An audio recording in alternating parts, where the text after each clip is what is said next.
Bertemu lagi, Pak. Waalaikumsalam warahmatullahi wabarakatuh. Alhamdulillah. Selamat berpuasa Ramadan, Pak ya. Ya, ya. Izin, Pak, saya mau mulai sesi ya, Pak.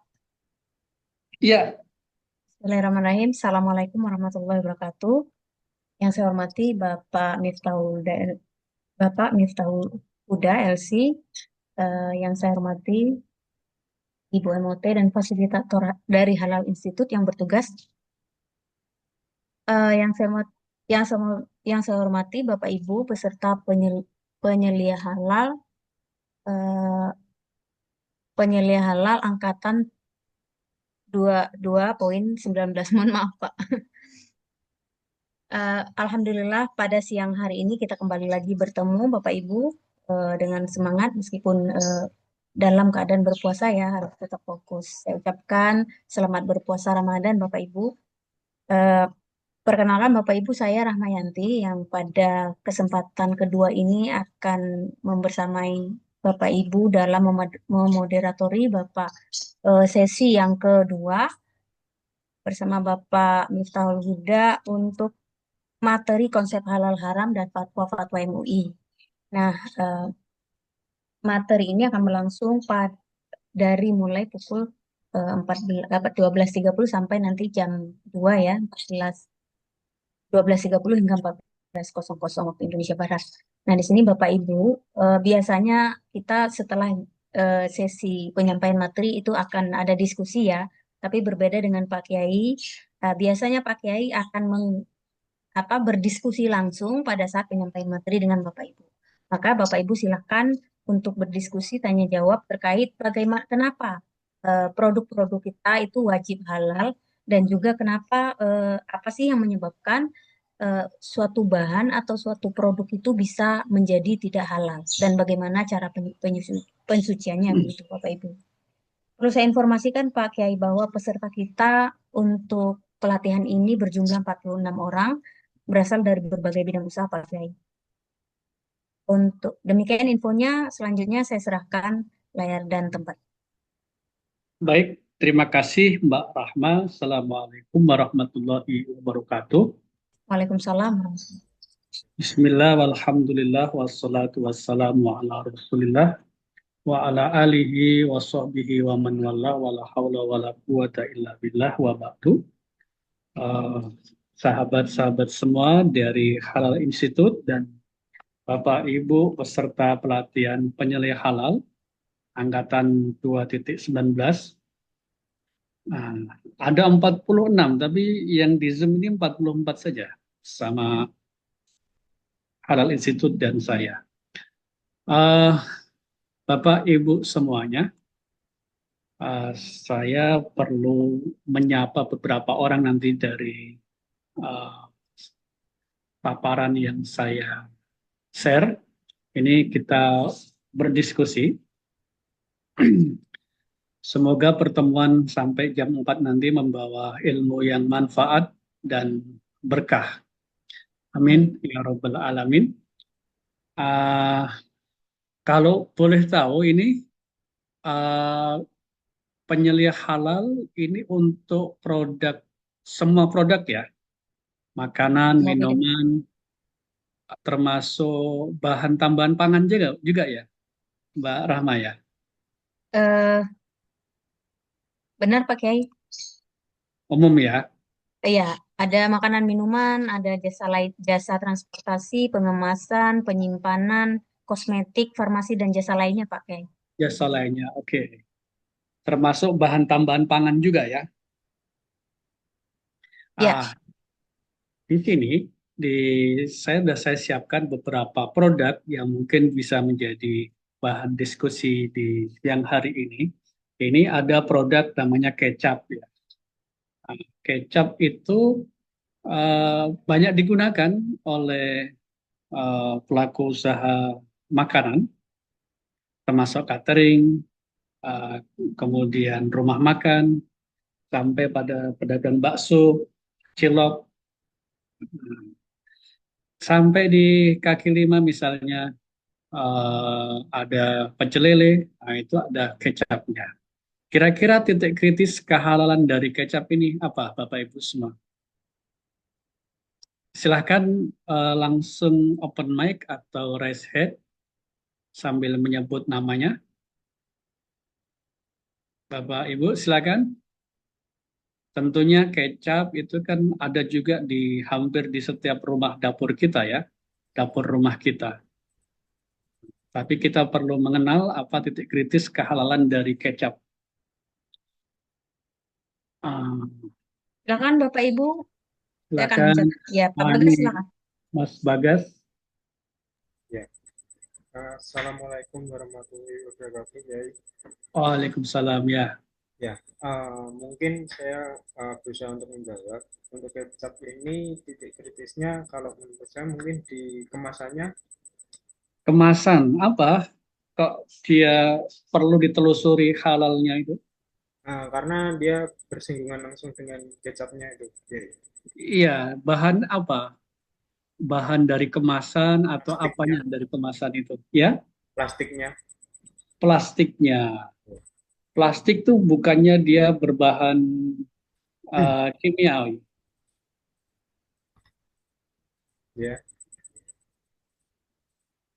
Apakah bahan kimia itu termasuk eh, bahan yang kritis, Pak? Pak Bagas? uh, mungkin ya, Yai. Mungkin ya. Oke, Ya, oke. Apalagi kalau dia plastiknya hasil dari eh, apa biji plastik yang daur ulang ya. ya, Ah, itu sangat kritis ya. Oke, ada Rais. Terima kasih Pak Bagas. ya. Pak Syukron Makmun, Iya, Pak. ya silahkan. Kalau mungkin dari saya itu titik kritisnya pertama dari produk ya, Pak, produknya sendiri. Misalnya, anggaplah kecap itu ada isinya produknya. Jadi kita harus tahu proses produksinya seperti apa, entah dari mesinnya, entah dari proses sanitasinya, atau mungkin dari proses kita mendatangkan produk itu dari mana, termasuk dari mobil-mobil yang membawa eh, apa namanya bahan bakunya seperti itu. Hmm. Kemudian selain produknya, juga selain proses produksinya, kita juga di titik kritisnya ada di proses tadi. Kalau secara visual ini ada di pengemasannya ya. Jadi kayak pengemasan kecap itu kan dalam bentuk plastik saset ya. Jadi kan karena plastik saset itu langsung berkaitan dengan produknya. Jadi kita harus memastikan bahwasanya kemasan plastik itu juga harus halal gitu ya, dari mulai proses produksi plastik itu sendiri maupun dari proses pengemasannya itu sendiri gitu, Pak.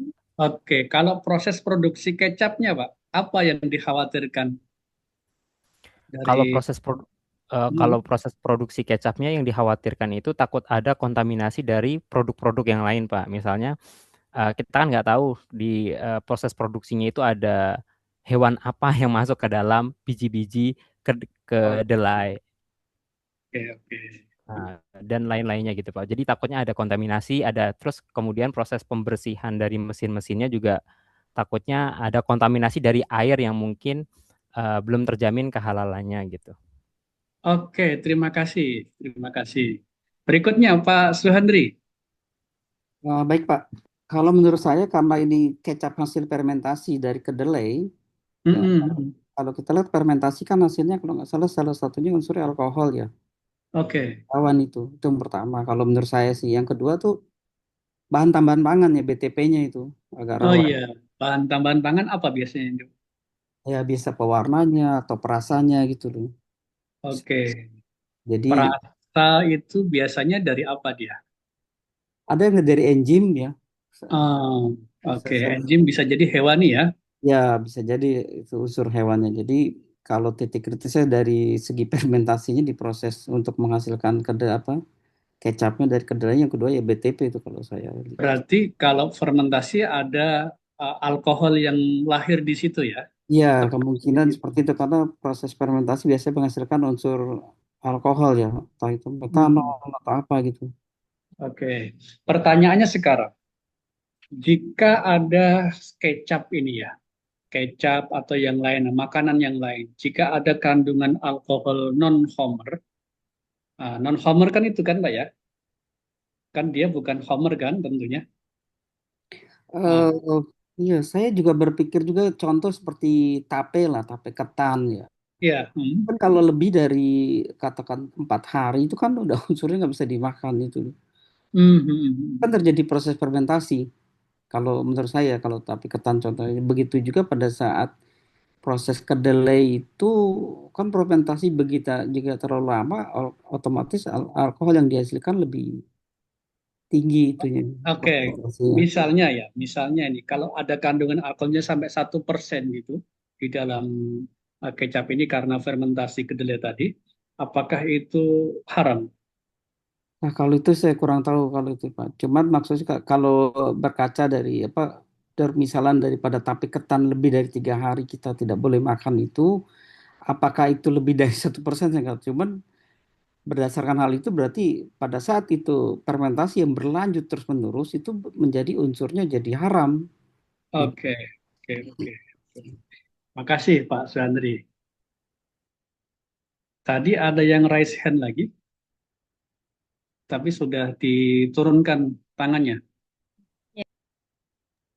Izin Pak, tadi pertanyaannya mewakili dari Bapak yang sebelumnya. Oke, ya. Eh, sudah ada informasi ya terkait dengan kandungan presentasi eh, alkohol di dalam produk makanan atau minuman. Jadi Pak Suhandri menyinggung sedikit ya, jika suatu produk itu ada kandungan alkohol, tanda kutip non-homer ya, apakah di situ ada batasan maksimalnya? Apakah semua produk yang ada kandungannya itu haram? Sudah ada informasi seperti itu, Bapak Ibu semua? Gini, eh, kalau dia kandungan alkoholnya itu, ini salah satu fatwa ya, kandungan alkoholnya itu eh, dari kategori homer, maka tidak ada toleransi. Sekecil apapun, sedikit apapun presentasinya itu adalah haram. Tapi jika kandungan alkoholnya itu adalah non-homer, fermentasi dari apa alami kayak kayak kedelai ini, uh, jika dia di produk minuman, maka ada batasannya paling tinggi adalah di bawah 0,4% ya. 0,4 atau 0,5. Nanti ada di slide berikutnya. Nah, jadi kalau dia produknya adalah makanan atau produk kosmetik atau obat-obatan itu tidak ada batasan maksimalnya. Tentu kriterianya hanya apakah dia membahayakan atau tidak. Kalau membahayakan berarti dia diharamkan. Atau disalahgunakan atau tidak. Nah itu uh, terkait dengan kandungan alkohol di dalam produk makanan ataupun minuman. Betul tadi disinggung oleh Pak Suhandri terkait dengan tape. Tape itu diharamkan jika dia sudah kalau dia dipisah ya antara tapenya dengan cairannya, dengan air ketannya, air tapenya. Kalau air tape itu masih di dalam uh, belum dipisahkan, masih menyatu dengan tape, maka dia kan bukan kategori minuman, masih kategori makanan berarti uh, tidak tidak haram jika kandungannya melebihi daripada batas 0,4%. Nah, baik, kita lanjut. Ini di gambar berikutnya ini bahan tadi, bahan tambahannya tentunya gula pasir, kemudian penyedap rasa, kemudian pewarna juga. Apakah pewarnanya itu uh, berasal dari sudah punya sertifikat halal atau tidak, atau pewarnanya itu membahayakan atau tidak, ataukah bahannya itu dari hewani atau non hewani. Ini eh, saus hampir sama ya. Cuman bedanya dengan kecap apa? Antara kalau kecap tadi kan warnanya dia rata-rata hitam ya. Kalau eh, saus ini kan merah. Jadi kan dia membutuhkan warna yang menarik lagi. Nah, itu biasanya pakai bahan tambahan apa itu, Bapak Ibu semua?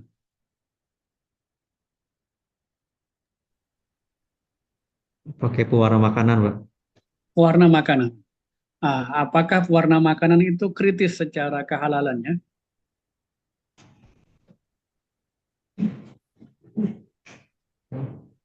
Bisa jadi, Pak. Karena kan sumbernya bisa jadi dari hewani dan sebagainya. Hmm, hmm, hmm. Bapak eh, punya background apa, Pak? Kenapa? Background pendidikannya apa? Mesin, Pak. Mesin. Mesin. Oh, mesin. Oke, oke, ya. Enggak, kali kalau dia di industri pangan mungkin mengerti ya. Ah, ada di sana misalnya pewarna itu dari eh, kokenial, serangga kokenial. Serangga kokenial itu apakah dia termasuk jenis keluarga belalang atau tidak? Kalau dari keluarga belalang berarti di situ kan suci dan halal ya.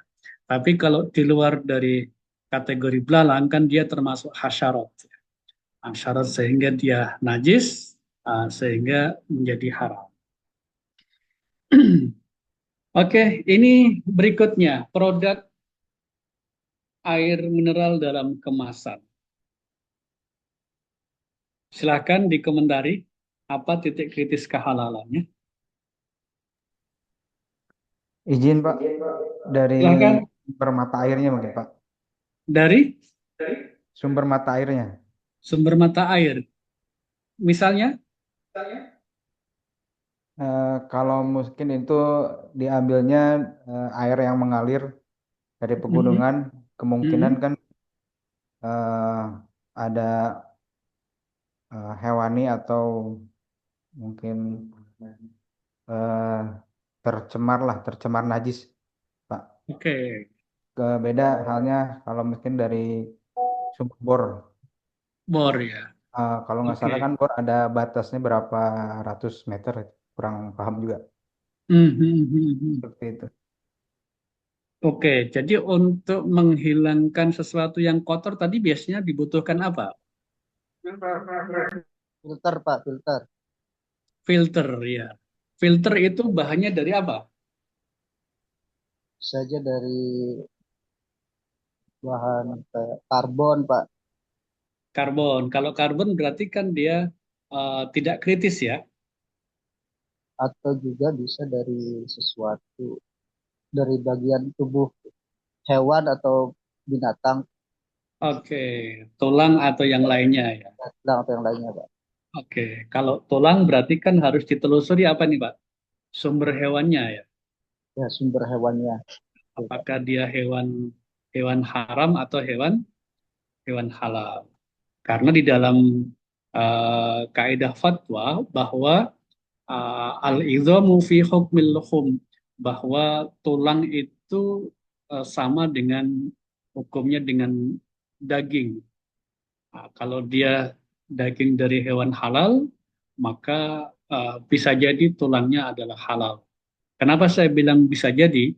Karena untuk menentukan kehalalan suatu produk daging dan turunannya itu kan harus ada proses audit penyembelihan ya. Apakah dia memenuhi standar penyembelihan atau tidak? Standar penyembelihan halal atau tidak? Oke, selain itu apa lagi ya Pak dari produk AMDK ini? Kemasannya Pak, kemasan plastiknya. Kemasan, ya, kemasan kenapa dia? Eh, Mungkin saja ada bahan tambahan Pak yang Iya. berpotensi menggunakan lemak hewan. Seperti itu. Oh ya, ada ya kemasan Kemungkinan mungkin dipakai untuk apa biasanya?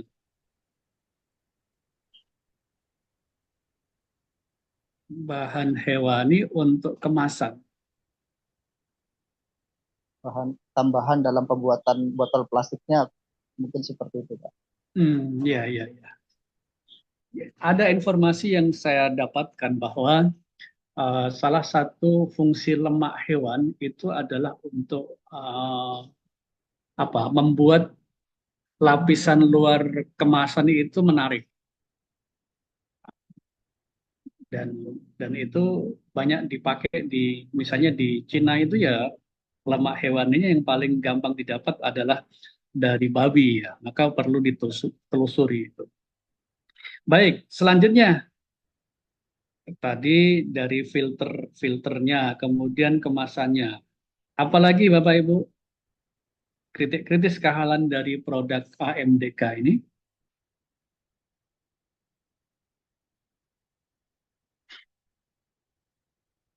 Apakah standarnya sama produk AMDK dengan air isi ulang?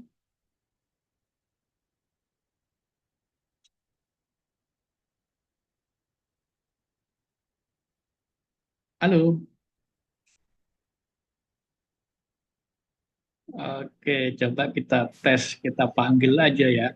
Pak Ja'far Sodik nih. Nah, Pak Ja'far Sodik, monitor. Iya Pak Kiai. Ya, apa titik kritis Oh, dari kehalan produk AMDK ini? Apakah dia sama dengan produk air isi ulang? kemungkinan kalau dari kemasan, kalau AMDK kan mereka kemasannya kan bisa berganti dari bahan, kemungkinan kan bahannya bisa untuk terus-menerus Pak Kiai. Tapi kalau produk air kemasan kan sekali pakai biasanya. Lebih lebih aman mana, AMDK atau air isi ulang, Pak Ja'far? Kalau menurut saya sih lebih aman air kemasan kayak AMDK ya. Pak Kiai. Oke. Nah, Salah satu standar yang membedakan antara AMDK dengan air isi ulang, kalau AMDK itu harus ada hasil uji lab dari SNI ya, yang menguji dari kejernihan air, tingkat bau air, tingkat rasa air, kemudian kandungan bakteri E. coli-nya. Itu harus dilakukan uji lab secara periodik. Bisa jadi 6 bulan sekali itu harus di audit untuk diuji labkan dan harus dilaporkan kepada dinas terkait. Kalau air isi ulang saya kira masih mestinya sih dia di bawah peraturan yang sama, cuman penerapannya masih belum sampai detail ya. Apakah standarnya itu sama semua enggak, itu belum dipraktekkan secara rata ya, di air isi ulang. Ini apa yang titik kritis dari kehalan dari AMDK tadi, proses filtrasinya, kemudian bahan tambahannya. Mineral tambahan apa? Kalsium dan magnesium.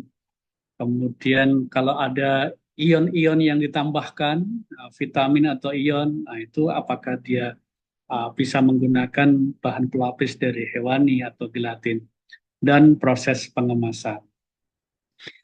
Kalau ini banyak ini. Ini produk ayam bakar. Bapak Ibu semua, saya yakin mudah ini. Apa titik kritis kehalan dari produk ayam bakar ini? Penyembelihannya, Pak. Dagingnya ya. Dagingnya apakah halal atau tidak? Kalau sudah ada SH-nya, ini Mbak Devi silahkan. Devi Sutisna, udah resen. Halo Pak, Assalamualaikum. Mohon izin Pak. Pakai ya Bapak ya? Bapak Pak. Iya, silakan. Mungkin dari pakannya juga mungkin Pak berpengaruh. Apakah si ayam ini diberikan pakan halal atau non halal mungkin Pak? Menarik nih. Dan kita akan mengusulkan kepada BPJPH bahwa produk pakan ternak ini perlu disertifikasi halal ya. karena dia untuk membedakan nanti hewan jalalah, kategori hewan jalalah atau tidak. Jadi hewan jalalah itu yang hewan ternak yang konsumsinya adalah mayoritas dari sesuatu yang haram. Ah, apakah ayam ini diberikan pakan atau pur yang haram atau halal? Nah, ini nanti bisa ketahuan apakah dia hewan halal atau hewan haram. Oke, makasih Pak. Berikutnya ada Ya, yang berkomentar, izin, silakan. Ya, izin. Ya, titik ya, kritis itu adalah apakah ayam disembelih secara sah sesuai dengan syariat Islam. Menurut saya begitu. iya. Kalau misalnya ini keluar dari produk ayam ini, rumah potong akikah atau rumah akikah, jasa layanan akikah, itu kadang kesulitan untuk mendapatkan stok daging kambing dari RPH, rumah potong hewan. Karena rumah potong hewan biasanya yang disembelih adalah sapi, sementara kambing itu jarang sekali. Kira-kira kalau tidak mendapatkan daging kambing yang sudah ber-SH, apa langkah berikutnya Bapak sebagai penyembelih halal? Yang terakhir tadi, yang komentar?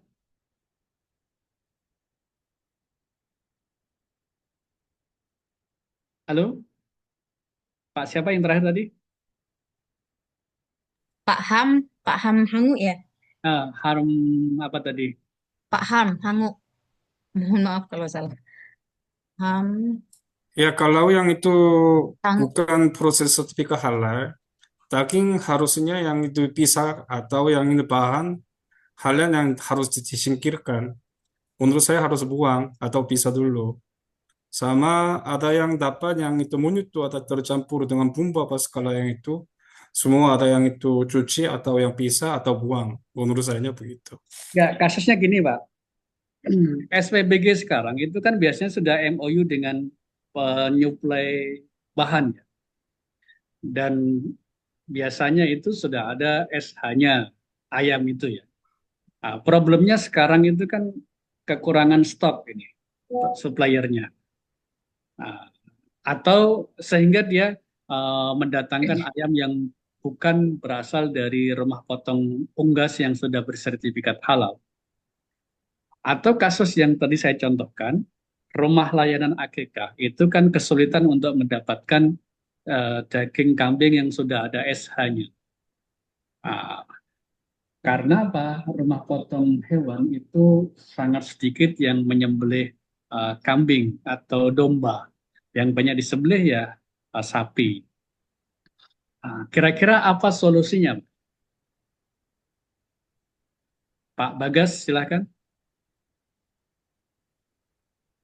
Sebentar Pak, saya pikir dulu ya Pak, sebentar. Ya, ya, ya.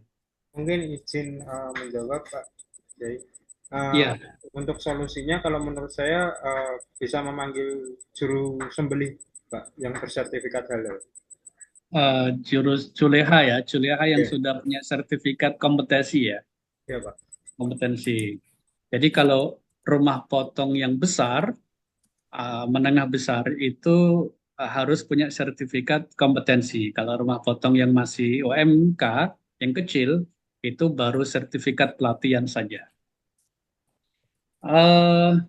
Dan tentunya, silakan Pak Suandri. Kebetulan ini bidang saya, Pak, saya dokter hewan, Pak. Oh iya, iya, iya. Jadi kalau masalah pemotongan itu, biasanya memang dimulai malam hari. Itu tidak bisa dibedakan antara sapi sama domba. Jadi kalau sapi itu memang dipotong malam hari, kemudian sekitar jam 2:30 baru domba gitu. Badan kambing. Kemudian memang untuk peternak-peternak kita itu yang kadang-kadang cuma punya 1-2 ekor, mereka biasa menyembelih di tempat yang sebenarnya dari pemerintahan itu sudah melarang gitu hal-hal seperti ini gitu. Hampir sebagian besar peternak-peternak domba ya, mereka punya asosiasi pedagang peternak domba kambing Indonesia (PDKI). Itu mereka sudah mensosialisasi untuk teman-teman yang peternak yang memang punya 1-2 ekor bisa bekerja sama gitu. Jadi kalau misalnya untuk domba sama kambing ya, yang sepanjang saya tahu ini untuk yang penyembelihannya tidak halal sih Ya, sudah tidak ada itu Pak. Ya, Oh, artinya gini Pak Suandri ya, kan stok kambing yang bernya SH itu kan terbatas ya, sehingga rumah-rumah layanan AKK itu biasanya di samping itu, biasanya AKK itu kan dia butuhnya 1 ekor full ya. Biasanya dia permintaan tidak waktunya harus menyesuaikan dari kliennya, sehingga tidak bisa mendapatkan dari rumah potong hewan. Dia larinya ke kandang, Pak ya, ke kandang atau ke farm yang terdekat gitu ya. Biasanya ada MOU dengan rumah AKK tersebut. Problemnya kandang tersebut atau farm tersebut itu belum punya sertifikat rumah potong hewan yang halal. Kira-kira untuk cara cepat, solusinya cepat itu apa? Kalau dia harus mensertifikasi rumah potongnya kan lama, Pak ya. Dan dia melibatkan pihak ketiga itu kan membiayai butuh pembiayaan. Nah, yang biasa kita lakukan itu ialah tadi istishhad, menonton, melihat praktek penyembelian di kandang tersebut. Apakah praktek penyembelian itu sudah sesuai dengan standar penyembelian yang halal atau belum? Jadi itu hanya untuk menyaksikan penyembelihan, bukan untuk mengaudit rumah potongnya. Baik, ini mumpung ada Pak Suhandri ini. Ada Bapak di dinas bukan, Pak Suhandri? ya, saya di swasta kemudian memang saya main di dari sapi. Uh, ada yang Pak, mengganggu pikiran saya. Rumah potong yang di pasar-pasar itu sejatinya dilindungi nggak oleh dinas? Nah, ini juga jadi pertanyaan besar kita juga sebagai dokter hewan. Pertama Oke. adalah sampai saat ini Pak, yang namanya rumah potong hewan itu harus di bawah pemerintah daerah. Bagian daripada jadi kayak badan usaha milik daerah BUMD. Jadi teman-teman swasta itu sampai sekarang pun agak sulit untuk membuka rumah potong itu katanya. Jadi kalau memang mau membuka rumah potong itu seperti integrasi Pak. Jadi tidak ujuk-ujuk misalnya kita punya uang kemudian kita bikin rumah potong tuh nggak bisa, harus integrasi kalau di swasta. Tapi kalau di pemerintah daerah, entah itu kabupaten atau kota madya, itu memang mereka pasti punya tuh, baik ternak kecil dalam ini domba maupun ternak besar sapi, kerbau gitu ya. Itu jadi, nah kendalanya adalah teman-teman peternak ini yang punya 1-2 ekor, karena dia kan jauh dari lokasi untuk penyembelihan. Dan saya juga tertarik apakah katakan Pak Kiai tadi tuh memang harus dipotong di tempat, bagaimana proses penyembelihannya itu mungkin satu jalan keluarnya, karena untuk membentuk rumah potong swasta itu tidak mungkin, karena itu harus tetap di bawah Pemda Pak. Itu kendala yang sampai sekarang ya terus ada gitu. Oke, pertanyaan yang lebih besar lagi Pak ya. Di pasar-pasar tradisional pasti kan ada yang jual ayam ya di situ ya. Potong di situ, dijual di situ. Nah, sebenarnya itu melanggar aturan Perda nggak itu ya? Mereka Pak Kiai benar itu melanggar Pak, karena RPA itu kan sudah boleh swasta juga punya ya, rumah potong ayam ini bukan rumah potong hewan. Jadi RPA dan RPH beda. Kalau RPA itu memang sudah bisa dimiliki oleh swasta dengan kapasitas tertentu, katakan 60 ekor per hari, 50 ekor boleh itu. Nah ini kalau ini memang bukan unsur peternak, yang ini adalah unsur pedagangnya Pak. Jadi pedagang-pedagang ini kan mereka membeli, kalau Bapak lihat itu dari Hidup ya? peternakan, iya dari peternakan kan dibawa tuh ayamnya itu bertumpuk-tumpuk dengan berbentuk seperti peti ya Pak ya. Nah itu kalau lebih dari 2 jam dan si supirnya tidak berhenti untuk menyiram air, itu yang paling bawah itu akan mati. Jadi bangkai itu. Kalau supir yang benar biasanya setiap setengah jam dia akan berhenti, dia akan menyiramkan air Pak. Supaya yang di bawah itu segar, tetap bertahan. Karena dia paling bawah itu udaranya paling sedikit. Tapi Hmm. jarang karena mereka dengan waktu. Nah, itu yang terjadi adalah bangkai-bangkai kemudian sudah mati dipotong seakan-akan sudah dipotong dan itu banyak, Pak. Jadi lehernya seperti dipotong tapi kami sebagai dokter tahu kalau sudah mati dipotong dan belum mati dipotong kan kelihatan perbedaannya. Hmm. Nah, itu Belum, memang kendalanya. belum lagi sanitasi lingkungan, Mbak ya. Ya, terutama untuk ya unsur darahnya sendiri itu kan lingkungannya juga dan jangan salah juga kan ada penyakit yang ditularkan dari ayam sekarang ini ke manusia. Oke, jadi kalau misalnya ada permintaan nih, Pak, tolong audit penyembelihan ayam di pasar ini. Yang paling kan banyak itu biasanya. Kalau di Depok itu kan ada pasar Kemiri itu ya, yang dekat pinggir rel rel kereta itu. Wah, itu kan banyak rumah potong ayam di pasar itu. Itu mestinya itu melanggar aturan ya. Kalau syarat rumah potong ada tuh Pak, beberapa meter dari jadi satu pertama tempat buang darahnya, Hmm. kemudian airnya, kemudian jarak dari tempat itu. Kalau memang benar-benar di pasar, saya agak ragu itu Pak. Kalau memang benar Hmm. ada rumah potongnya ayam RPA ya, karena ada Hmm. persyaratan yang harus dipenuhi untuk memenuhi kesehatan masyarakat veteriner. Jadi buat si ayam sendiri dan buat juga manusia itu. Oke, terima kasih Pak Landri. Ini informasi yang menarik ini. Karena sebelumnya kadang kita mengiyakan permintaan dari lembaga pemeriksa halal untuk mengaudit pemotongan penyembelihan ayam di pasar-pasar itu. Oke, makasih Pak Landri. Oke, kita lanjut ke produk berikutnya. Ini ada eh, jus, jus dalam kemasan. Kira-kira titik kritis kehalan di mana ini? Padahal ini kan sering kita dapati di kedai-kedai, warung atau gerobak dorong di sekitaran rumah kita. Ada yang kritis nggak dari produk perasan buah ini? Silakan Bapak Ibu semua. Ini pesertanya banyak, tapi yang aktif dari tadi Pak Sulandri, kemudian uh,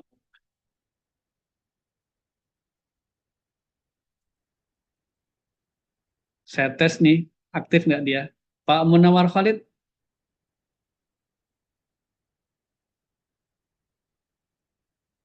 oke, nggak aktif. Pak Andi Rahmatan,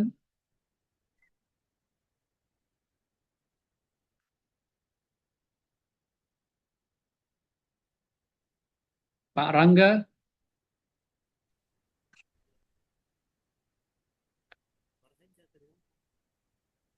halo Bapak Ibu semua. Ini apa karena puasa, jadi pada tidak aktif.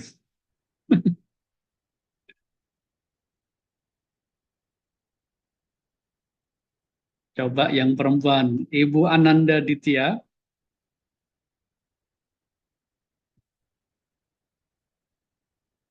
Ibu Dita Maharani.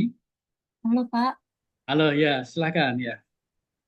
menurut saya mungkin dari gula yang digunakan bisa jadi ya Pak. Gula kenapa? Mungkin ada gula yang ada yang campur lemak dari hewani, gelatin atau Gula, tin. ini baru tahu ini. Gula ada penggunaan gelatin, lemak hewan. Untuk apa gelatinnya itu? Biasanya untuk lebih kental sih Pak. Gula putih kan? Atau gula apa ini? Gula cair, Oh, gula cairnya. iya. Oh, oh iya. Mm-mm. Oh iya Sama ya. Pak, itu gelatin yang itu untuk pewarnain. Oh Bisa iya. jadi yang itu hewan babi, yang itu. Untuk Ya. stabilitas warna juga. Ya. Betul, betul. Ya, ya, ya. Oke, makasih, makasih. Ini titik kritis. Ya, tadi bahan penjernihnya ya. Supaya warnanya jernih, itu bisa jadi menggunakan enzim ya. Kemudian bahan tambahannya di sana ada perisa, pewarna, pemanis, asam sitrat, dan yang lainnya. Dan yang nggak kalah penting tadi adalah kandungan alkoholnya, alkohol non-homernya. Oke, ini kemudian penyembelihan tadi udah kita singgung, tapi baru aturan-aturannya. Sekarang standar penyembelihan. Apakah Bapak Ibu sudah pernah membaca standar penyembelihan halal?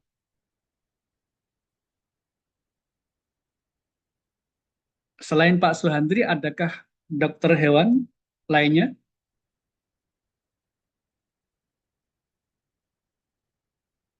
Halo Bapak Ibu?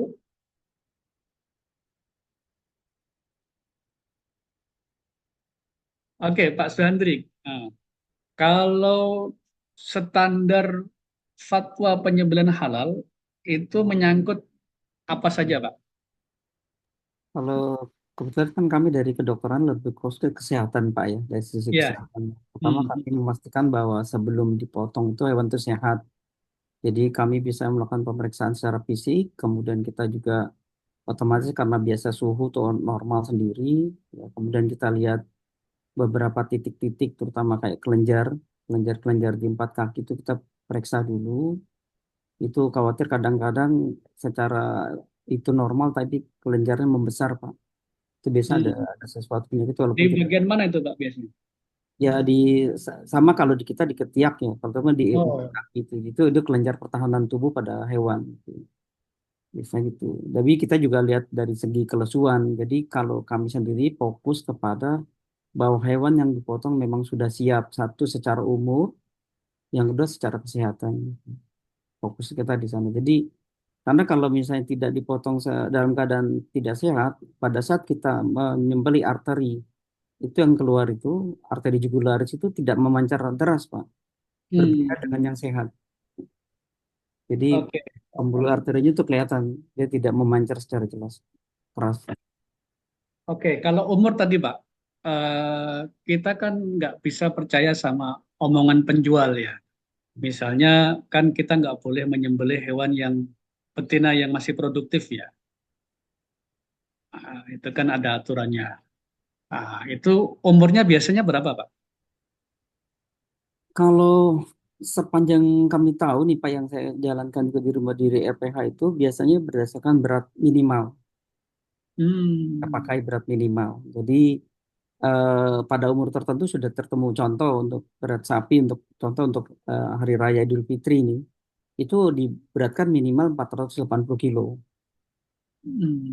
Jadi kalau pada saat itu biasanya sudah tercapai. Tapi Walaupun kalau betina kan biasanya di bawah itu, Pak ya.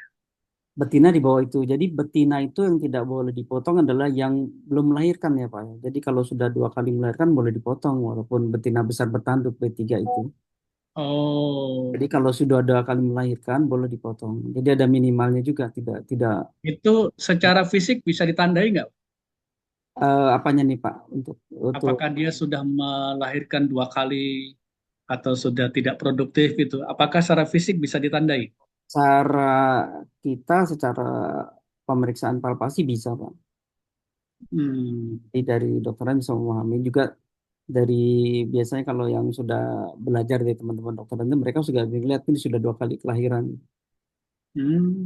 Jadi bisa itu. Jadi kalau B3 itu yang dikhawatirkan adalah masih darah atau baru 1 kali melahirkan dipotong.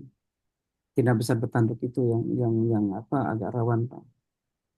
Tapi kalau misalnya secara umur biasanya di teman-teman di rumah potong hewan tuh ada berat minimal. Jadi kalau berat di bawah itu juga nggak mau kebanyakan. Jadi beratnya itu untuk lebaran hari ini pasti yang diminta di atas 480 kilo. Bukan misalnya nanti dagingnya banyak, bukan. Secara umur dia sudah tercapai. Oke, makasih Pak Suandri. Jadi yang menjadi titik kritis daripada jasa penyembelihan halal, yang pertama tentu kualifikasi juleha. Kalau di Indonesia dan Malaysia atau sekitarnya Indonesia atau di ASEAN itu kan rata-rata Syafi'iyah ya. Jadi penyembelih itu harus Muslim.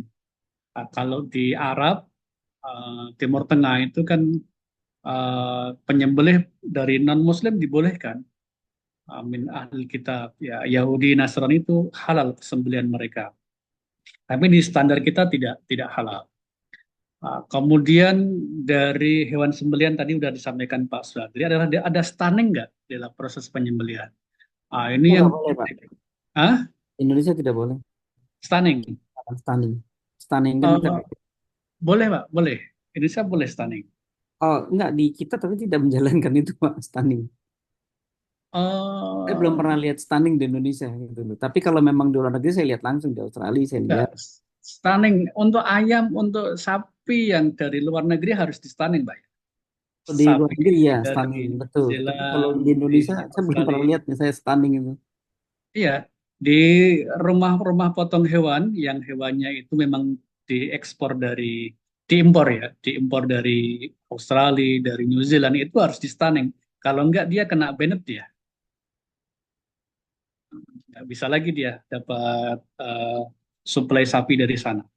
Kemudian ayam, kalau rumah potong unggas, rumah potong ayam yang besar kayak Charon Pokpan itu semuanya menggunakan stunning. Nah, kalau yang kadar jumlah yang disembelih sampai ribuan itu dia pakai stunning. Kalau enggak dia kewalahan, kerepotan ya. Karena belum dipotong udah gerak-gerak, ini menyulitkan bagi Juleha untuk menyembelih dengan baik ya. Dan untuk kecepatan juga. Tapi yang perlu diperhatikan adalah di proses stunningnya ini. Bagaimana kita memvalidasi apakah ayam yang lepas stunning itu masih hidup atau tidak. Yang pertama adalah ukuran dari stunningnya, voltasenya. Kalau di SN itu kan sampai berapa puluh ampere ya. Kalau di standar fatwa itu sampai pada 35 ampere ya. Tapi ini tergantung jenis ayamnya, berat badan ayam. Kalau berat badannya ayam 2 kilo lebih itu biasanya ampernya juga lebih tinggi lagi. Kemudian waktu stunningnya di SNI itu sampai 15 detik.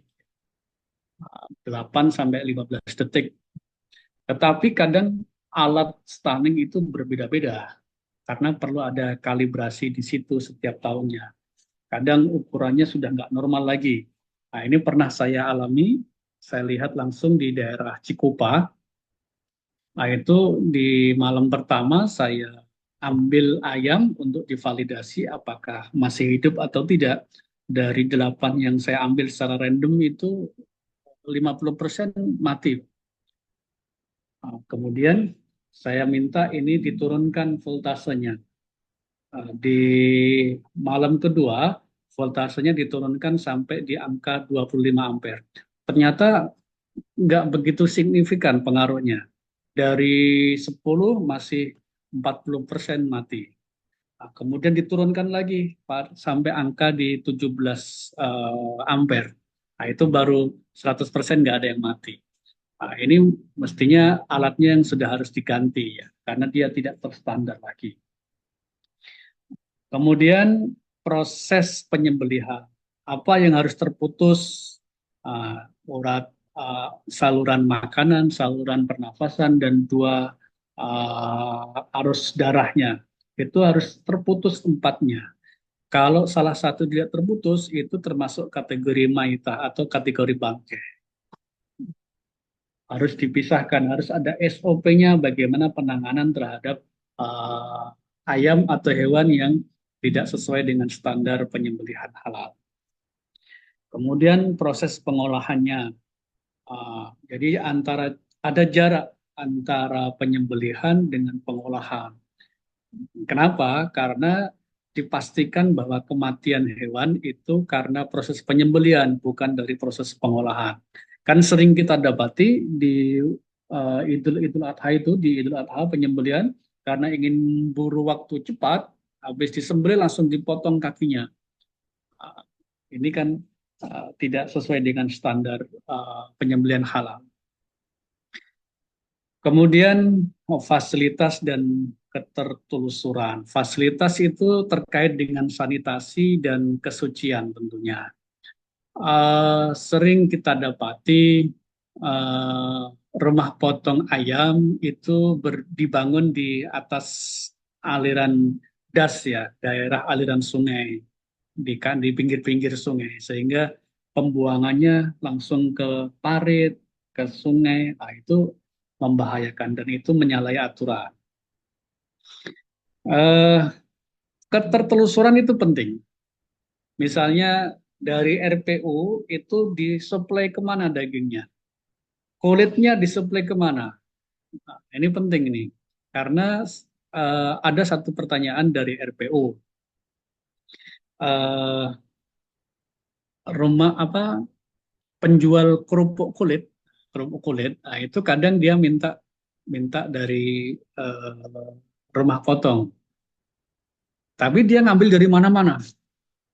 Nah, tidak hanya di rumah potong ayam. Saya bilang jangan dikasih nanti karena bisa diakui oleh penjual kerupuk kulit tadi bahwa ini eh, semua bahannya adalah sudah bersertifikat halal dari rumah potong ini. Padahal dia ngambilnya dari mana-mana. Dan juga di Padang itu infonya di Sumatera Barat sumber atau bahan dari kerupuk kulit itu berasal dari mana-mana. Tidak hanya dari Sumbar saja, bisa dari Medan, bisa dari Batam, dan bisa jadi dari luar negeri uh, yang tidak tertelusur daripada uh, penyembelihan halalnya. Oke, ini Bakri. Yang terakhir Bakri. Bapak Ibu semua, saya yakin familiar ya dengan produk Bakri karena ini kan produk olahan rumah tangga. Hampir semua ibu-ibu pasti uh, pernah buat lah. Saya sekarang minta ibu-ibu nih yang dari tadi sangat minim untuk memberikan kontribusi pemikiran yang namanya ibu-ibu. Ananda Ditya tadi udah ya. Dita Maharani, monitor.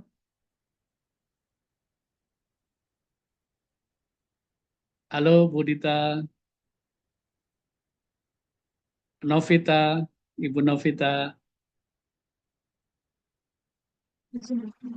Pak, izin menjawab. Ibu siapa ini? Novita. Ibu Novita ya. Iya, kemungkinan dari gelatinnya kan gelatinnya bisa dari hewan juga, terus pengembang rotinya, terus sama yang di kuasnya itu kan dulu pernah booming tentang kuas dari bulu babi itu. Oke, Ibu apa tadi? Novita. Novita, Ibu pernah bikin cake atau bikin apa kue lebaran gitu? Enggak sih, Pak. Nggak pernah ya? Belum pernah ya. Belum keluarga? Belum, Pak. Oh, pantas ya. Atau di ibunya nggak pernah bikin juga? Enggak pernah, Pak. Waduh, kalah sama saya. Saya hampir tiap lebaran pasti bikin saya. Buat oleh-oleh. Saya selalu bikin brownies. Oh. Tapi bayangin ya, pernah bayangin bagaimana proses membuat kayak brownies atau roti seperti ini? Pernah ya? Iya, pernah bayangin. Nah, kira-kira dari titik kritis proses produksi, ada nggak dari sudut kehalalannya? Itu sangat kritis.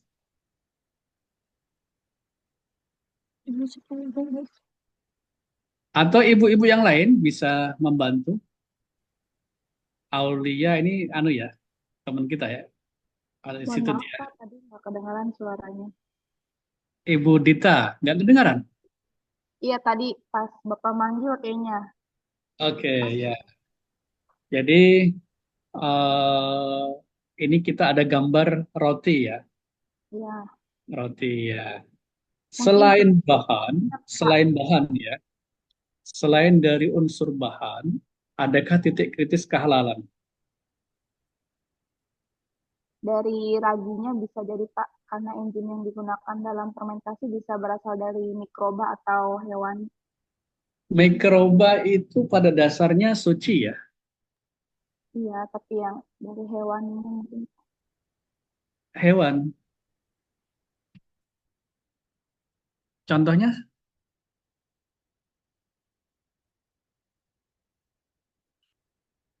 Ibu Dita pernah buat roti?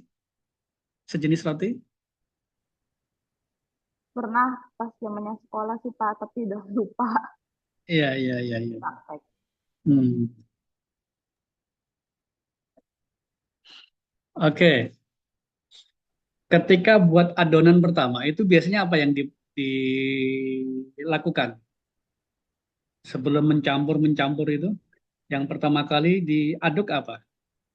Tepung terigu, Tepung atau telur dulu? tepung dulu baru dicampur telur. Oh, gitu ya. Oke, nggak masalah. Oke, tepung ya, tepung dulu. Tepung diaduk pakai apa, Mbak? Biasanya tepung itu disaring aja ya, disaring gitu. Iya, Kalau diaduk pakai apa? pakai mixer Pak. Enggak, maksudnya supaya dia bisa, kan ada campurannya tentunya. Kalau tepung kan kering, Bu. Ini spatula kali Pak. Ya, Spatula ya? spatula. Atau Enggak, plastik. supaya tepung itu bisa menjadi adonan, kan kalau tepung kan kering ya, masa bisa diaduk? Mentega, Pak. 쇼트닝, 쇼트닝. Biasanya kan telur dulu ya, telur, Telur sama telur margarin. telur, terus ditambahin gula, Ya. tambahin margarin, baru tepung. Nanti kalau misalnya mau buat rasa coklat ditambahin coklat gitu ya. Kalau tepung dulu diaduk kan nggak bisa, Kering. kering kan? Nggak tahu pengalaman Mbak Dita mungkin beda. Ya. Ya. Ketika mecahin telur itu pertanyaannya apakah telurnya itu sudah dicuci atau belum? Nah, kalau belum, apakah yang membuat ini tangannya pakai sarung tangan nggak? Nah, sebab apa? Kerak telur itu kan ada unsur yang kotor ya, atau najis ya. Jangan sampai dia kerak telur ada yang jatuh ke bawah, kemudian mempengaruhi atau mengkontaminasi adonan. Nah, itu yang dikhawatirkan. Oke, Bapak Ibu semua, ini contoh produk-produk. Sekarang pertanyaannya, dari diskusi tadi, pertanyaannya yang mendasar, mengapa produk atau bahan itu haram atau diharamkan? Sehingga tidak bisa dipakai untuk produk halal. Silakan Bapak Ibu semua.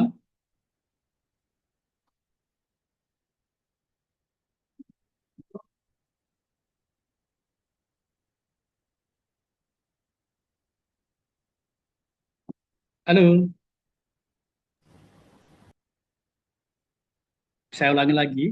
Dari diskusi tadi bisa kita simpulkan mengapa produk atau bahan itu dinyatakan haram sehingga tidak bisa digunakan sebagai uh, produk halal atau dinyatakan produk tersebut haram. Silakan Pak Devi Sutisna. Baik Pak, izin Pak. Biasanya produk-produk haram atau barang-barang haram itu mempunyai efek samping negatif untuk tubuh kita, Pak. Jadi mengapa di agama Islam khususnya itu dilarang untuk mengkonsumsi barang-barang haram atau sebagainya seperti itu, Pak. Bisa karena ada efek negatifnya itu mungkin, Pak. Kalau itu kan akibat Pak ya, hikmah kalau dalam bahasa agamanya itu hikmahnya. Kenapa ini nggak boleh dimakan, nggak boleh diminum karena ini. Sekarang kan untuk mencari, mempraktekkan dalam audit halal atau Bapak Ibu calon penyembelih halal, ini nggak boleh karena haram. Karena haram, itu apa? Sebab-sebab keharaman bahan atau produk. Karena mungkin bukan termasuk standar halal itu sendiri, Pak. Tidak Iya, memenuhi. kalau dia sudah ada SH-nya, alhamdulillah. Kalau belum ada SH-nya, ini kan nanti pelaku usaha bertanya kepada penyelia halal. Oh. Oke. Mungkin Kira-kira seperti apa? yang dibahas tadi, mungkin dari sumber apa namanya, sumber bahan ini digunakan, atau cara misalkan dari hewan itu cara penyembelihannya seperti apa, mungkin seperti itu, Pak. Hmm, hmm, hmm. Oke, yang lain? Makasih Pak Sutisna. Assalamualaikum Pak Malam Kiai. ya. Ya, Ya, silakan. ya, mungkin saya ingin mencoba menjawab Pak Kiai terkait mengapa produk atau bahan itu dinyatakan haram. Mungkin dari cara mendapatkannya Pak Kiai. Wow, cara mendapatkan seperti apa? Mungkin barang itu halal, tapi cara mendapatkannya tidak bagus kan bisa jadi haram juga Pak Kiai. Jadi kalau sertifikasi halal perlu ditelusur cara mendapatkan sumber modalnya gitu. Mungkin bisa jadi begitu Pak Kiai.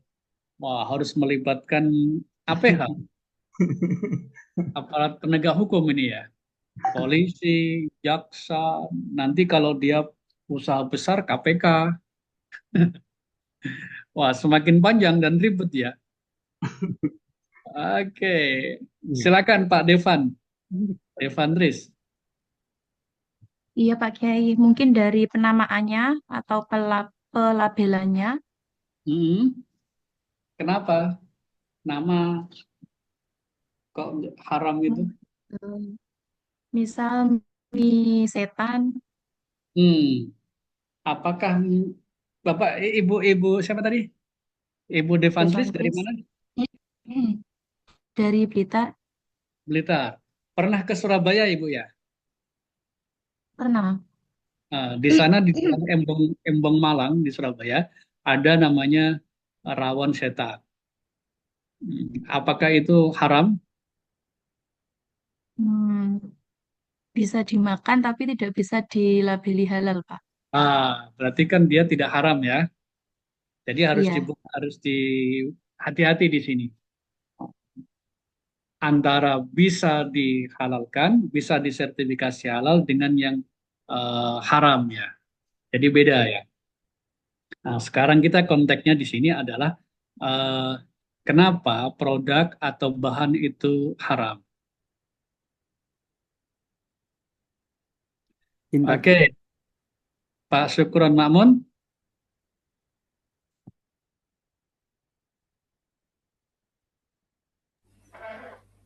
Ya, Pak. Ya, silakan. Tadi pertanyaan kecil, Pak. Bentar. Yang terakhir.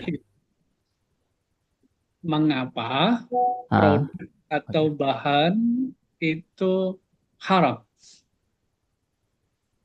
Mengapa sebuah produk atau bahan itu haram itu karena dari sumbernya, Pak. Misalnya nggak hanya dari sumber bahannya sendiri, tapi juga dari segi penamaannya, kemudian dari segi bentuknya, kemudian dari segi proses produksinya, dan juga kemudian dari cara distribusinya. Jadi kenapa sebuah produk itu haram ya karena melalui fase-fase tadi, bahannya, barangnya, labelnya, namanya, nama produknya maupun bentuknya juga seperti apa, mengandung unsur erotis atau enggak, atau ada gambar visualnya pornografis atau enggak di label kemasannya. Terus bentuknya itu misalnya kue tadi masalah bakery mungkin bentuknya babi gitu kan, padahal halal gitu ya, tapi bentuknya tuh yang haram gitu. Jadi mungkin bisa seperti itu, Pak. Pak Syukron, ini kita masih bicara pada zat ya, bukan pada luar zat ya. Tadi saya singgung, rawon setan di Surabaya itu belum bisa kita tetapkan sebagai produk yang haram, tapi dia tidak bisa ditetapkan sebagai produk halal. Karena namanya tidak sesuai dengan standar. Sama dengan tadi bentuk, kemasan, ada di brandnya itu ada gambar yang ada unsur pornografi, itu kita tolak. Tapi yang kita bahas sekarang itu zatnya, Pak. Zat. Kenapa zat ini haram? Jadi belum ada kaitan dengan nama brandnya, belum ada kaitannya dengan kemasan brandnya gitu. Oke, terima kasih Pak Syukur Makmur. Nah, ini ada Bu Sri Irnayanti Muntu.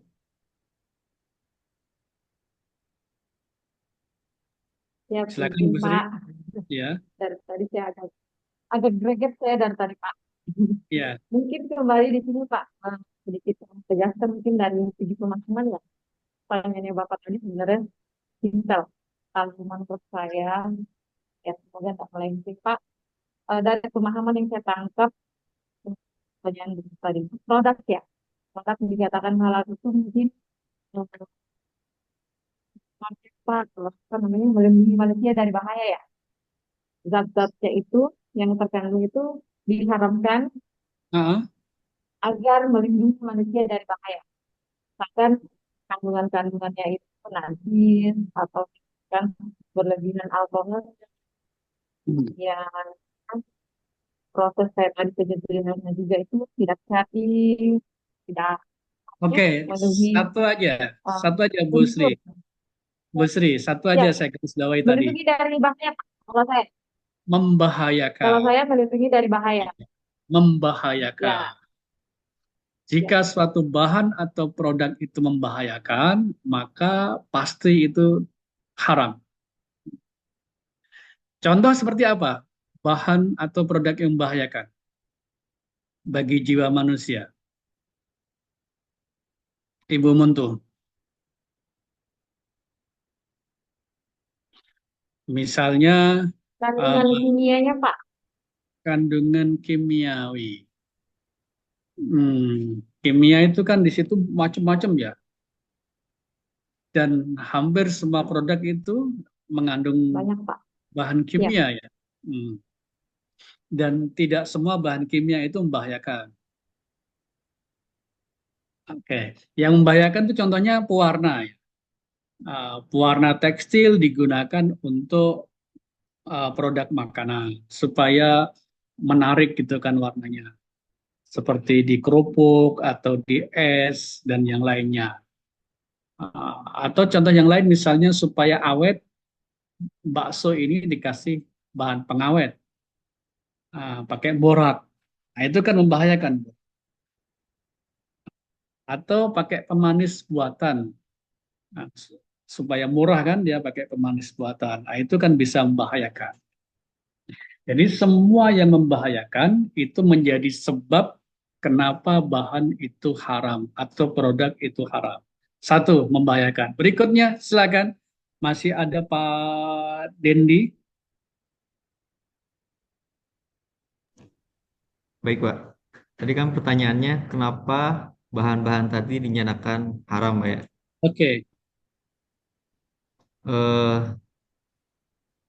Kalau pendapat saya sih disimpulkan dari yang tadi Bapak tanya ya Pak, dari berbagai macam itu, karena tidak sesuai dengan Al-Quran dan Sunnah, Pak.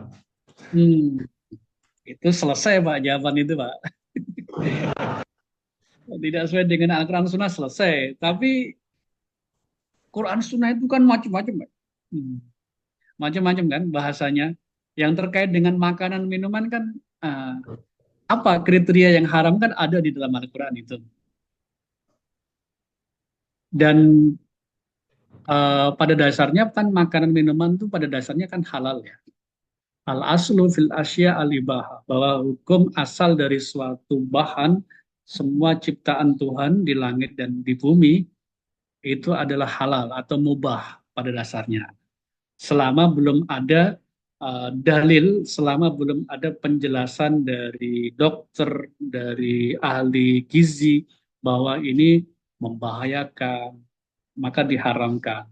Atau sebab-sebab lain. Nah, kita cari ini, kita gali Pak Dendi. Pak Sutrisno?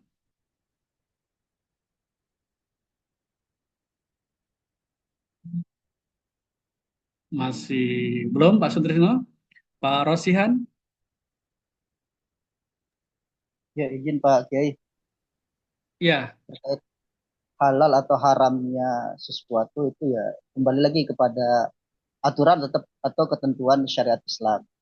hmm, Kemudian kita juga bisa melihat tadi dari hasil beberapa kali diskusi kita, eh, kita bisa lihat haramnya sesuatu itu bisa dilihat dari prosesnya. Misalkan hmm, tadi kita sempat bahas masalah eh, pemotongan hewan misalkan. Nah, ketika dia tidak dipotong atau pemotongan sapi, ketika dia dipotong dengan tidak sesuai syariat yang tadinya asalnya dia halal, akhirnya menjadi haram seperti itu Pak Kiai. Karena proses penyembelihannya yang tidak sesuai ketentuan ataupun syariat. hmm. Betul. Ini hampir Seperti itu. sama yang disampaikan Pak Danang tadi ya. Tidak sesuai dengan syariat. Tetapi kita kan perlu mencari ilahnya, mencari sebab ya. Mencari sebab kenapa ini diharamkan. Sebab gini Pak Sutrisno, bisa jadi sesuatu itu haram, tapi karena keadaan tertentu boleh, boleh kita konsumsi. Nah, itu kan ada ya. Misalnya kita ke hutan, kehabisan bekal, nggak ada yang bisa kita makan kecuali ular atau buaya atau yang lainnya, bahkan babi. Boleh kita konsumsi, tapi secukupnya saja yang kita butuhkan. Atau misalnya ketika kita makan, kesedak ya, kesedak, yang di depan kita yang paling dekat adalah alkohol atau arak atau minuman keras. Kita demi menyelamatkan nyawa kita, maka kita boleh itu makan minuman keras untuk terhindar dari kematian, untuk terhindar dari sesuatu yang darurat. Nah, ini yang kita perlu cari. Kenapa? Tuh, ilah. Sebab hukum itu kan dibangun atas ilah, atas sebab-sebab itu. Oke, Pak Rosihan tadi ya. Pak Nanang, Ya, Hidayat. Ya Pak Kiai, izin mau mencoba menjawab kembali Pak Kiai mengapa produk atau bahan itu dinyatakan haram. Oke. Satu, memang zatnya memang haram Pak Kiai. Mungkin seperti anjing, babi, darah, atau bangkai, itu memang haram, jadi produknya tetap harus dilabeli haram. Oke, tadi sudah nyebut bangkai ya. Oke. Gini, kenapa bangkai diharamkan? Pertanyaannya masih. Karena tidak memenuhi syarat halal. Itu disebutkan di dalam surat Al-An'am.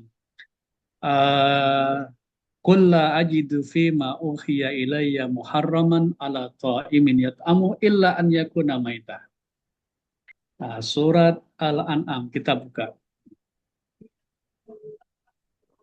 Ini yang pertama, karena najis. Kurang gede ya? Cukup ya. Sebab pertama karena najis. Qul la ajidu fi ma uhiya ilayya muharraman ala ta'imin yat'amuh illa an yakuna maitah. Jadi pada dasarnya semua hewan, semua makanan minuman adalah halal kecuali maitah, bangkai.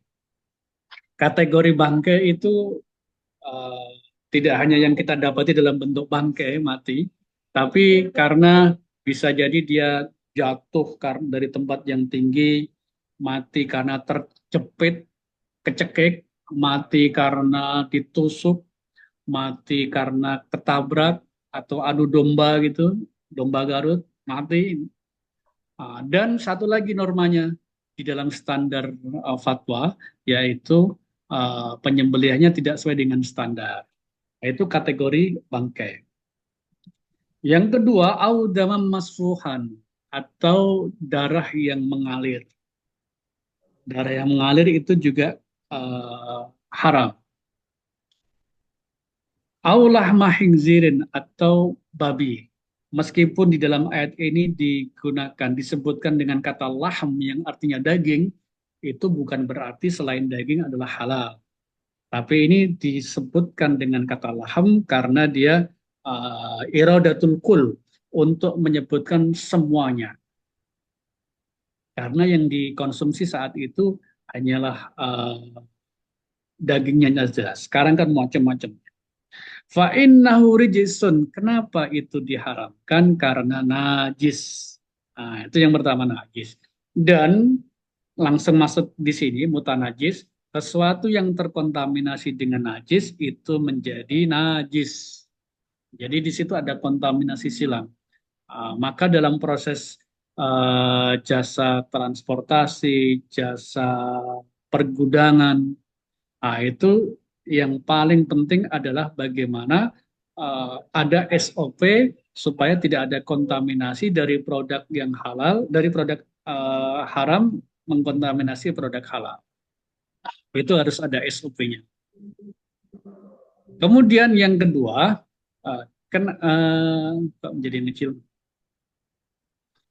Kenapa produk atau bahan itu adalah haram? Karena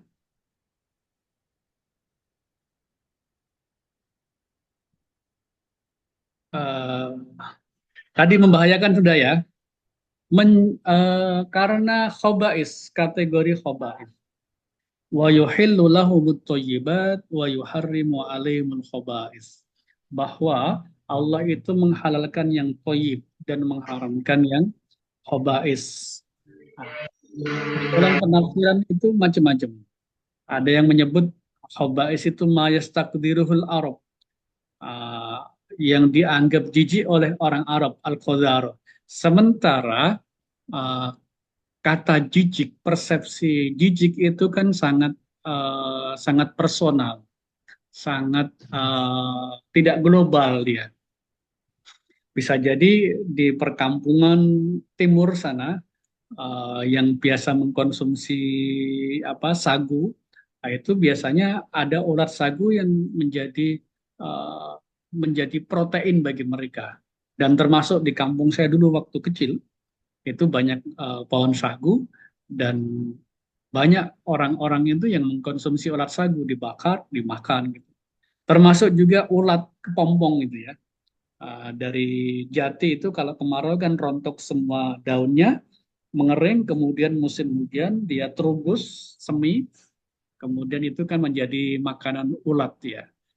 Kemudian sebelum menjadi kupu-kupu jadi kepompong itu kayak protein, itu banyak dikonsumsi.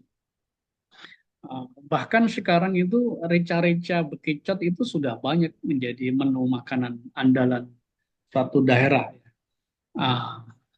Jadi menjijikkan itu belum bisa dijadikan sebagai kriteria khobais. Yang ditetapkan oleh MUI, kriteria khobais adalah al-hasyarat. Al-hasyarat itu dalam bahasanya adalah hewan kayak serangga, hewan kecil yang melata, contoh laron, kemudian kelabang, kalajengking, termasuk tikus, itu adalah al-hasyarat. Meskipun ini sudah bisa, atau cacing ya, meskipun cacing itu diekstrak menjadi serbuk dan dijadikan sebagai produk obat, itu tidak merubahnya menjadi halal. Meskipun tidak ada persepsi jijiknya lagi ya, apalagi ada khasiatnya, itu tidak merubah statusnya menjadi halal. Kayak bekicot, mungkin dia bisa diambil manfaatnya adalah lendirnya, lendir bekicot, bukan untuk konsumtif, tapi dipakai di kosmetik luar ya, atau misalnya untuk PKRT, produk kesehatan rumah tangga, itu antiseptiknya. Itu boleh, tapi kalau dikonsumsi ke dalam tubuh itu tidak dibolehkan. Kemudian tadi berbahaya, contoh seperti bahan pengawet, kemudian bahan pewarna. Yang berikutnya adalah karena memabukkan atau ada kandungan khamrnya. Kalau tadi udah kita singgung, jika khamr maka tidak ada toleransi presentasinya. Meskipun dia 0,0 sekian, tetap kita tolak. Kalau yang alkohol non-khamr itu dibolehkan kalau di produk minuman, maka ada batasnya adalah di bawah 0,4%. Kalau di luar produk minuman tidak ada batasan maksimalnya. Berikutnya karena binatang buas, taring dan buas, yaitu burung yang berkuku tajam, kemudian hewan buas yang bertaring. Nah, itu diharamkan. Ada lagi yang belum ada di sini, yaitu karena kategori amfibi atau barmai. Barmai, tetapi untuk menentukan apakah spesies ini barmai atau amfibi itu perlu ada penelitian yang mendalam. Tidak serta-merta yang biasa yang mampu hidup di dua alam itu kategori amfibi. Contoh misalnya bulus. Bulus itu dia hewan darat, tapi habitatnya di air. Sebaliknya, rajungan atau kepiting itu ialah hewan air, tapi dia mampu bertahan beberapa saat di daratan. Jadi perlu ada penelitian spesies-spesies untuk menentukan apakah ini termasuk kategori amfibi atau tidak. Oke, ini fatwa-fatwa MUI sudah ada di bahan ini. Yang terakhir yang kami singgung, tadi sudah ada kita diskusikan sejenak, adanya standar penamaan. Ini fatwa, ada raise hand, silakan. Ada pertanyaan atau? Ya, ada pertanyaan dari kolom chat, Bapak, dari Pak Sutrisno, dari Pak Ali Bahar pertama. Ya, gimana, Pak? Pak Kiai, izin bertanya, kalau kita merasa jijik sama makanan, apakah sudah termasuk haram atau kalau dimakan begitu? Jadi gini, antara haram lidzatihi dengan haram li ghairi. Kita bedakan. Haramnya itu karena zatnya atau ada faktor lain. Durian bagi orang yang punya kolesterol tinggi itu haram baginya, tapi bagi orang lain kan enggak. Jadi maka kriteria jijik di khobais itu masih debatable ya, tidak bisa dijadikan sebagai standar. Demikian ya. Baik. Satu lagi Pak, dari Pak Rifail Adi, bagaimana jika enzim dari ekstrak cacing Pak Kiai, apakah halal atau haram? Ya, tadi udah saya singgung ya. Meskipun secara personal seorang sudah tidak bisa menganggap jijik terhadap ekstrak cacing, itu tidak merubah statusnya dari haram ke halal. Karena keharamannya cacing itu kan dari al-hasyarat tadi, kategori hasyarat. Meskipun dia tidak lagi menjijikkan, tapi karena yang diharamkan itu bukan karena menjijikkan, tapi karena kategori al-hasyarat tadi. Baik. Demikian. Baik, demikian ya Pak Rifail. Satu lagi Pak, dari Pak Amri Yudi Dharma. Amri Yuri, permisi Pak Kiai, mau bertanya, salah satu alasan sesuatu itu haram kan karena najis, dan di najis ada yang namanya mutanajis, yang seperti kopi luwak gitu. Nah, apakah kopi luwak itu sendiri dilabeli halal atau bagaimana? Oke, tadi saya belum selesai terkait dengan mutanajis. Kalau dia najis, maka tidak bisa dijadikan sebagai bahan produk. Kalau dia mutanajis, harus ada proses pensucian atau tathir. Pensuciannya seperti apa? Bisa jadi dengan 3 metode ya. Dengan mengalirkan air, kemudian dengan air yang banyak, debit yang banyak, dengan syarat air debit yang banyak tadi tidak berubah sifat kesuciannya, dan yang ketiga dengan perubahan zat. Tentu harus ada proses validasi di situ. Apakah betul 3 sifat najis itu sudah hilang atau belum? Apa 3 sifat najis? Yang pertama adalah warnanya atau launuhu. Kita harus lihat betul, sudah nggak ada lagi warna najis. Yang kedua, rihuhu, aromanya. aroma najisnya sudah hilang. Yang ketiga adalah to'muhu atau rasanya. Najis itu juga harus divalidasi. Bagaimana memvalidasi rasa najis dari kopi luwak, biji kopi luwak? Ya tentunya di raba-raba, dielus-elus gini, apakah masih ada lendirnya atau tidak? Kalau tidak, berarti dia rasa najisnya sudah hilang. Demikian, Mbak Rahma. Baik, Bapak Ibu, waktu kita tinggal 3 menit lagi. Mungkin satu lagi pertanyaan ya Pak ya. Yang Ya, silakan. dari yang sudah raise hand, Pak Rosihan, silakan Pak. Baik, terima kasih. Izin Pak Kiai, singkat saja bertanya. Kebetulan tadi menyinggung masalah cacing Pak Kiai. Cacing, kan saya dari Lombok Pak Kiai. Di Lombok itu ada namanya tradisi bau nyale.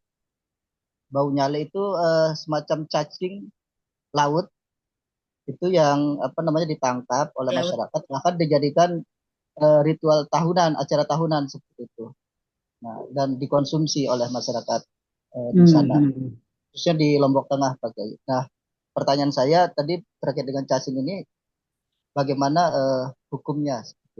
Oke, perlu ada penelitian Mbak ya.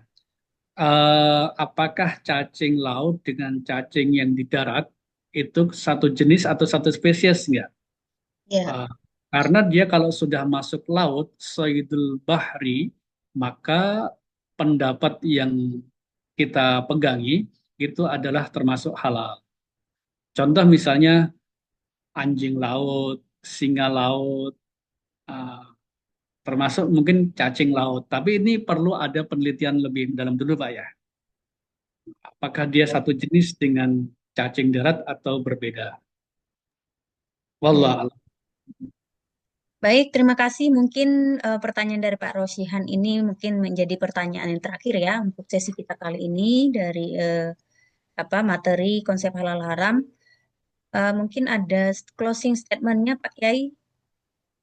Closing statement, ya. Betul bahwa hukum asal semua makanan minuman itu adalah halal.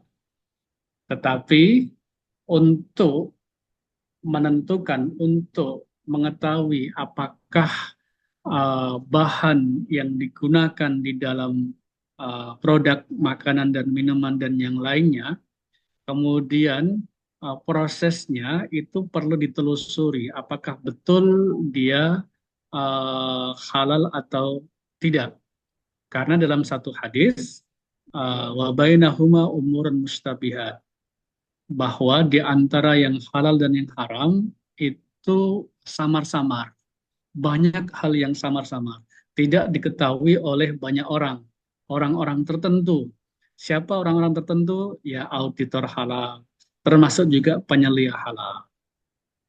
Jadi Bapak Ibu penyelia halal ini menjadi informan yang pertama dalam proses sertifikasi halal, yang menyampaikan kepada auditor halal dan juga nanti akan sampai kepada kami di Majelis Ulama Indonesia. Maka perlu ada kejujuran dan ketepatan di dalam memberikan informasi terhadap bahan serta proses dalam yang ada di produk Bapak Ibu semuanya. Kalau informasi itu salah, bisa jadi nanti fatwanya salah. Dan itu kita hindari. Karena dia bisa menyesatkan kepada kita semuanya, kepada sesuatu yang menyalahi syariat. Karena merubah hukum halal haram itu berarti kita termasuk keluar dari agama. Demikian, saya Baik, kira. terima kasih Pak Kiai atas ilmunya dan diskusinya untuk kita pada siang hari ini. Semoga menjadi ilmu juga untuk kita semua Pak, dan tentunya menjadi amal jariah untuk Bapak. Amin ya rabbal alamin. Amin ya rabbal. Untuk selanjutnya Pak, kami persilahkan untuk melakukan aktivitas